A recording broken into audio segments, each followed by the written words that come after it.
My desert. My Arrakis. My Dune.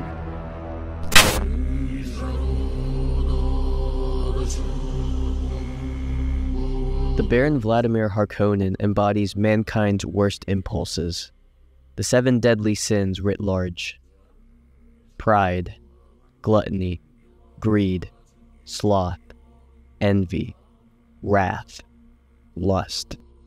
Notably, this aspect of the Baron was absent from Denis Villeneuve's film adaptation, Dune Part 1. Villeneuve illustrates his pride in his ability to misguide the Emperor's truthsayer and evade prosecution from the Imperium. I said I would not harm them, and I shall not. His gluttony in his excessive feast at the head of the Atreides dining room. His greed in his precision in selling his spice reserves. But slowly. We don't want the prize to fall. And so on. But what he doesn't show us in this first film is the lustful nature of Herbert's character. In the film, we're shown a strange spider-like creature with long, distended human arms, which indicates a sort of depraved pleasure the Baron has in inflicting pain on others. But the pets he keeps in Herbert's novel are a lot more grounded, and therefore horrific. The Baron turned toward the man. "I am hungry. I wish to be diverted while you're clearing out that room and studying its secrets for me." The guard lowered his eyes. "What diversion does my lord wish?" "I'll be in my sleeping chambers," the Baron said. "Bring me that young fellow we bought on Gamont. The one with the lovely eyes. Drug him well. I don't feel like wrestling." The Baron turned away. Yes, he thought. The one with the lovely eyes. The one who looks so much like the young Paul Atreides. There's some controversy surrounding this certain aspect of Frank Herbert's portrayal of the Baron's sexuality in the original Dune novel. Some people find it problematic that the only gay character in the series is a depraved monster.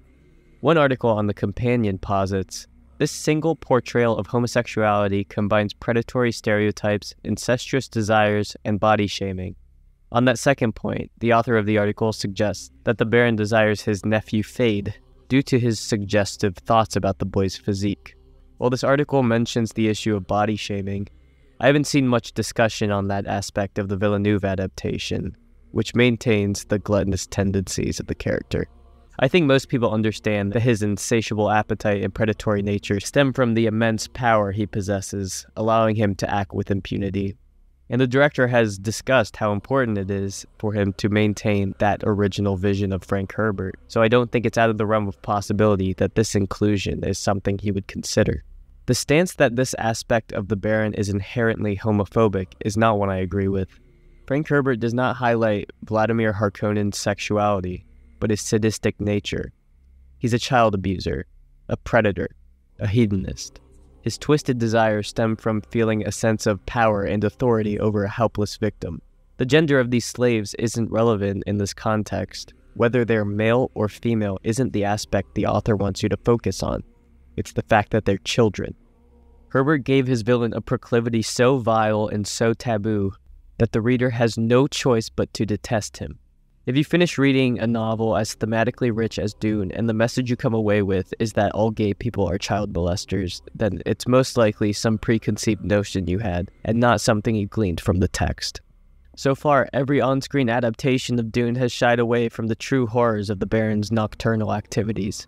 David Lynch's Dune implies the Baron's sadistic pastimes in one rather controversial scene, which involves the Baron pulling out the heart plug of a young slave boy. Yet this scene is so cartoonish and over the top that it's hard to take it seriously. I haven't seen the miniseries, but from what I've read, they portray him as someone interested in men, not underage boys. Denis Villeneuve's first Dune film has removed any implication of the Baron's lust whatsoever. Instead, the filmmakers successfully convey his repulsive cruelty through the inclusion of the flesh-eating human spider on Gaiety Prime. The creature, according to a VFX artist, is a modified human, possibly serving as both punishment and entertainment for the Baron. While there are intriguing fan theories, such as the spider being Dr. Yue's mangled wife, the book suggests a different fate for her. In reality, the Baron was most likely telling Yue that they take her apart like a doll. to ensure his compliance when, in actuality, Juana had been dead for quite some time. But is it truly essential to showcase this particular aspect of the Baron's character? And considering the potential backlash from journalists and activists, is it worth the risk? From the glimpses provided in the Part 2 trailer, it appears that the screenplay will maintain the same level of efficiency as the first installment. However, there is a significant reason why this aspect might be included. In the third part of the Dune book, Baron's nephew Feyd-Rautha attempts to assassinate him by planting a poison needle in the thigh of one of the Baron's slave boys. Although this assassination plot fails, it sets in motion a chilling sequence of events.